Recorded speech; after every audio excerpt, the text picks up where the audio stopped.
तर नमस्कार मित्रांनो, आजच्या ब्लॉगमध्ये तुमचं सहर्ष स्वागत आहे. आता माझं आवरलं होतं. मी पहिल्यांदा तर गेलो पेट्रोल टाकायला. मग काय तिथनं पेट्रोल भरलो आणि परत आलो आता आपल्या साईटवर. आणि आपल्या पाठोपाठ आले बघा आपले दादा कोंडके. मग तिने आल्या लगेच कामाला सुरुवात केली बघा.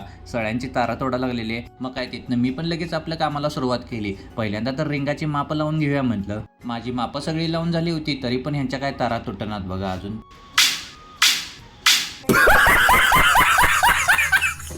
यांचा नेम काय बसाना बघा. मग काय वैतागून बास केले बघा तारा तोडायचं. मग तिथनं सगळ्या तारा तोडून घेतलो. मग पहिल्यांदा तर घेतला आम्ही 16 mm बार सरळ करायला. आणि या दोघांनी लगेच हात वर केले बघा. आता मलाच बार सरळ करायला लागणार होते. तिथनं आम्ही लगेच फास्टमध्ये 12 बार सरळ करून ठेवले बघा. आणि ही दोघं बघा, हिनीच कुठे तर बार सरळ केले का दमून बसल्यात बघा. मग तिथनं झाली बघा आपल्या नाचणाऱ्या मामांची एंट्री. असं का बसलाय म्हणले सगळेजण, काम करा नाहीतर जावा विमानतळावर म्हणले.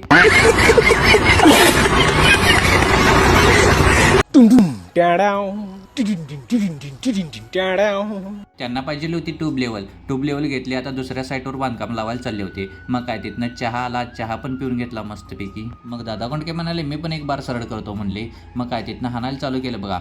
जेवलेलं जिरलं म्हणले. मग काय तिथनं झाली बघा आपल्या मामांची एंट्री.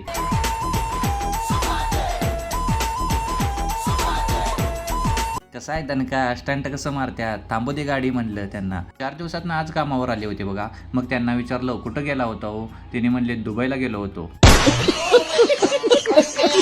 कार्ड काढा लवकर जाऊ दे कार्ड काढा लवकर जाऊ दे कार्ड काढा लवकर जाऊ दे. मला म्हणले फोटो काढ लवकर, मला जाऊ दे कामावर. मग काय तिथनं लगेच सगळ्या सरकून घेतल्या. मग गोडाऊनमध्ये आलो, मशीन घेतलो, परत आपला सेटअप लावून घेतला आणि आपलं चालू केलं की बघा रिंगा तोडायचं. मग तिथनं आपल्या 300 रिंगा तोडून झाल्या होत्या आणि मशीनचं व्हील पण संपलं होतं, ते पण लगेच बसवून घेतलं. मग त्या सगळ्या कटिंग केलेल्या रिंगा घेतल्या आणि पहिल्या तर ठियाजवळ आणून ठेवल्या. मग तिथनं चालू केलं बघा रिंगा मारायला. मला रिंगा काय मारून देत नाहीत बघा. लगेच मला बोलवले सळीवर वडायला. सळीवर वडली. मग तिथनं लगेच 2 फुटाच्या रिंगा मारून घेतल्या. आता त्यांचं काम चालू झालं होतं. मग काय तिने पण लगेच वर बार घेतले आणि 2 फुटाचा बीम बांधायला घेतले. परत आम्ही 18च्या रिंगा मारल्या. मी एवढ्या रिंगा मारल्या आणि या मिस्त्रीने एवढ्या मारल्या. कुणाच्या जास्त रिंगा आहेत ते कमेंट करून सांगा बघा. मग तिथनं आलो वर, इकडे 2 फुटाचा बीम पण बांधून तयार झाला होता. आता आपली झाली होती सुट्टी. चला तर भेटूया पुढच्या ब्लॉगमध्ये. व्हिडिओ आवडला असेल तर लाईक, फॉलो, शेअर नक्की करा.